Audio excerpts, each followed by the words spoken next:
So, how do you deal with resistance to change? What do you do when you want to lead change, but your employees, your team members, your colleagues, perhaps even your boss, is fighting you at every corner? That is the subject of today's conversation. Let's go.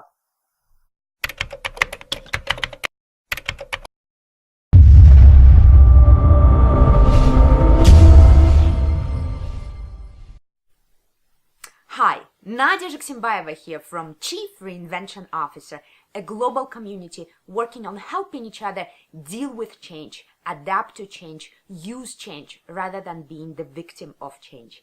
Today's subject is resistance. What do you do if you are starting a change process in your company? If you want to make things better, if you want to make something improved, but your company is fighting you, your employees are fighting you, your team members are fighting you, your bosses are fighting you. So today I want to speak about three things. There are tons of things I can say on resistance to change. There are many methods, there are many key points, but I want to start with foundation, kind of things on which you build. And there are three foundational things that I think every company and every business leader needs to know. One of them is kind of short-term, immediate. What do you do when you're already dealing with resistance, when you're already introducing a change? Maybe it's a new strategy, maybe it's a new market, maybe it's a new product, maybe it's a new process, a procedure, a new organizational structure. You're already dealing with change and you're already fighting resistance. What do you do? Second is a kind of midterm. You know that change is coming. Maybe you have a few weeks, maybe you have a few months, and you want to prevent things from happening. And the third solution is really long-term, really big picture. How do you prepare your company for many changes that are coming again and again and again? So number one, short-term. How do you fight resistance to change? The short answer to that, you don't. I've done a whole special issue of Chief Reinvention Officer on the biology of fear of change. Why are we biologically predisposed to hate change so much? And how can we deal with that? And the essence of the message in that video was simple. People are wired to hate change. And if you're trying to work against biology that's been here for millions and millions and millions of years, you're most likely to lose. So why fight? Instead of it, embrace it. Use the fear of change as an energy, as a resource, rather than fight it. Practically, what does it mean? When I come to a company and I work with a company on a major change process, I give a chance at the beginning of the change process for people to feel very upset. And I join them in. I join with them when the people are in front of me and they say, this sucks. I agree, it really does suck. Even for me, a person who is professional wired for change, I hate change all the time. It sucks, it's messy, it's difficult, it requires you to do so many unpleasant things. So of course it sucks. Why pretend that it's not? Why try to put a polished kind of package around it and say this is an amazing thing? We all know change is hard. Admit it. So short-term strategy number one, how do you fight resistance to change? You don't. You let your people vent.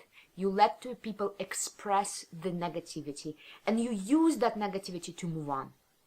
Given that permission for a short period of time to be very upset clears the slate. It removes all the underside, all the quiet resistance. It puts it out on the surface so you can use it. And then you suggest, okay, now that we know we all are very upset about it, what are we going to do? How are we going to mobilize ourselves and choose a different option and choose a different emotion? Strategy number one, don't fight it, join it. Strategy number two, important thing about resistance to change is a kind of midterm issue, is that most of us are upset about change when we had no say in it. When we had absolutely no chance to participate in the shaping of what's happening in our company. When I say this to the senior executives, I said it to a CEO of a major 100,000 employee corporation recently, he had this reaction, oh my God, I cannot give up control. What do you say? Should we let everyone, including a cleaning lady, decide the strategy of the company? Yes and no. What I'm saying is that most people are not necessarily requiring for the company to agree with their proposal, to agree with their suggestion, but absolute majority of people on the company, including the cleaning lady, and there's a lot to be said about the loyalty and the hard work of the cleaning ladies all around our businesses and how much they make a difference. But all of us have something to suggest. We don't always need for our bosses to agree with us, but we do always expect to be heard. So if you just create a platform, an opportunity for people to express their opinion, that already will make a huge difference, because once their opinion is expressed, even if it's rejected in a meaningful and respectful way, people will feel like they are part of the solution, part of a conversation, and once they co-own the solution with you, they're less likely to fight it. Important here, what happens if you already have a decision, if you got the decision from your superiors, maybe your board already made a decision and it's just sent to you for implementation? Engage your people in the implementation discussion. Engage them, ask them, make them participate in deciding how the decision will be implemented. So midterm solution, the second solution, how do you deal with resistance to change? You engage people in the design of the change itself, or if it's already done, design them in the implementation stage of the change. And finally, the third solution, the most long-term solution, has to do with mindset. Most of the companies I know, most of the companies I work with are constantly paying attention to one crisis or another.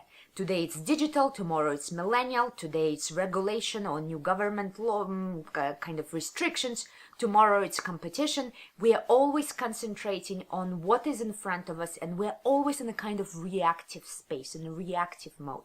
The best strategy I know to deal with resistance to change is to create a proactive mindset, helping your people understand that change will come again and again and again. We don't know what will be the content of change, but we know it will come. So why don't we prepare? Why don't we know that this is like a season? We know fall is coming. We know winter is coming. We know summer is coming. Why don't we look at change the way we look at nature's seasons? That something will transform and we're prepared for it. In front of winter, we get our house kind of protected and insulated. In front of spring, we prepare our resources, our seeds, so they can put the vegetables into the ground, put the seeds into the ground. We have preparations for seasons. We had them for thousands of years. Think of the change the way you think of seasons, and look at the change as a normal part of life that will come again and again and again. It's cyclical.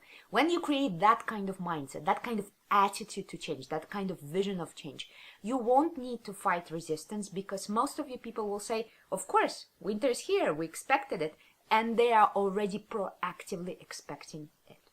So this is my message for today. Start with resistance to change by creating a foundation. 3 simple things. Number 1, in the short term, when you're midst of a big crisis, a big transformation, don't fight resistance to change, join it, feel the emotion. Number 2, if you have a little bit of time, if you are just starting, if you have a couple of weeks, engage people in the implementation of change. And number 3, in the long run, create a mindset where reinvention is a habit and change is a normal part of life.